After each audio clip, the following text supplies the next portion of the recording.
Well, hi, this is Pastor Wolfgang from Christ the King Lutheran Church, coming to you in this latest of my prayer partner video blogs. Today is Friday, January 17th, and I'm getting so excited about what's going to happen this weekend. This is Martin Luther King weekend, of course. Monday, as you know, is a holiday. And here at Christ the King on Sunday afternoon, January the 19th, we are going to have a blast. We're going to have a celebration of Dr. King's life. It's going to be an interfaith prayer service. It's co-sponsored by the Christian clergy in town. They work together as the Cary Area Ministerial Alliance, or CAMA. It's co-sponsored by the Beth Shalom Synagogue, as well as by the Islamic Association, the Cary Mosque here in town.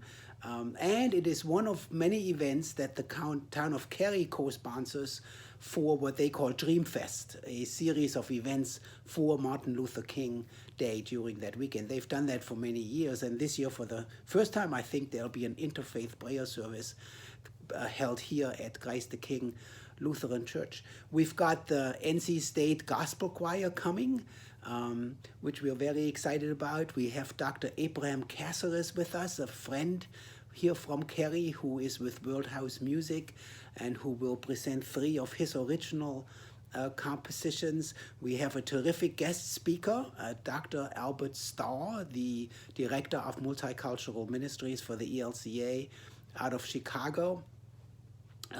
So I think we have a great program and we're going to have a great time. We hope that you can join us. It's Sunday, January 19 at 3:30 in the afternoon here at Christ the King.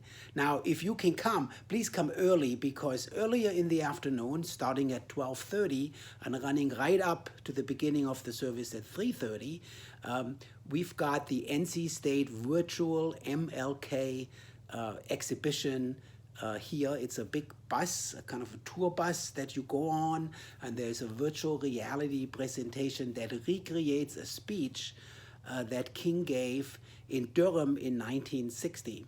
Let me tell you a little bit about that. The speech is called Fill Up the Jail Speech, because there, for the first time in the civil rights movement, King publicly called for civil disobedience that would lead to people's arrest. That's why it's called Fill Up the Jail Speech. And it's quite a famous speech and important in the development of the civil rights movement, but it was never recorded.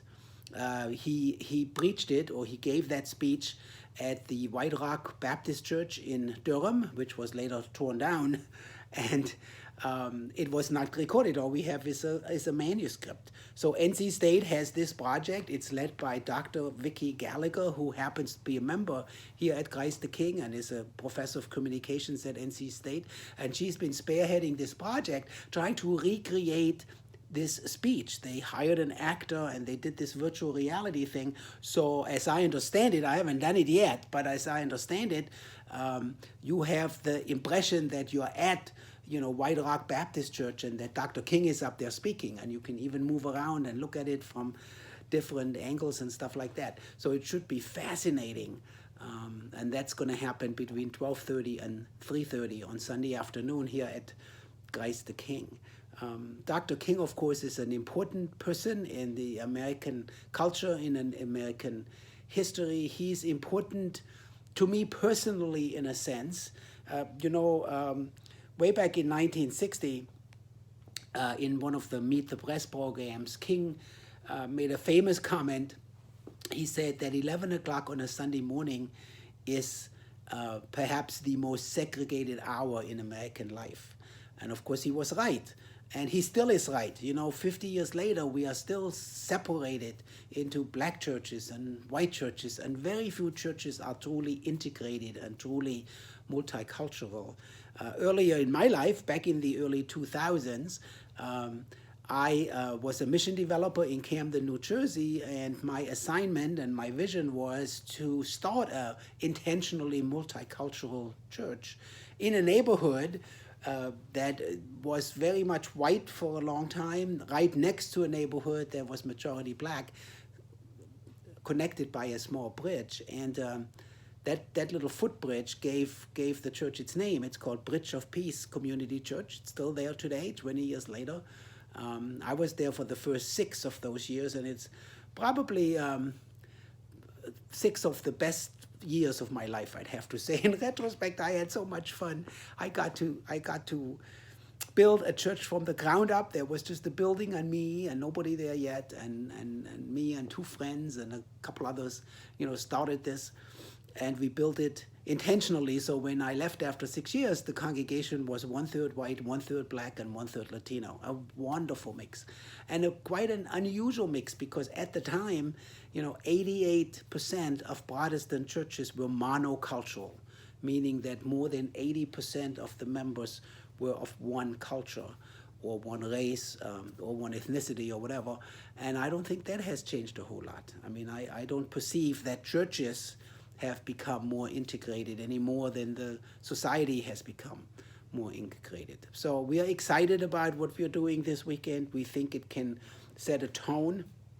Christ the King is also really a monocultural church. I mean, 95% of our members are Anglo, even though the town of Cary is 10% African American and 15% Asian American. So it's not the white suburb that people sometimes think of. We have a very diverse community here in Cary, and we wish the church would reflect that. We're working on that. We're doing a little better than we used to, but we have a long ways to go. We want this church to be more multicultural and increasingly reflect the diversity in our larger community. So pray for us as we do that. Pray for us this weekend. Come join us if you can. And may God bless you on this Martin Luther King Day weekend. Bye-bye.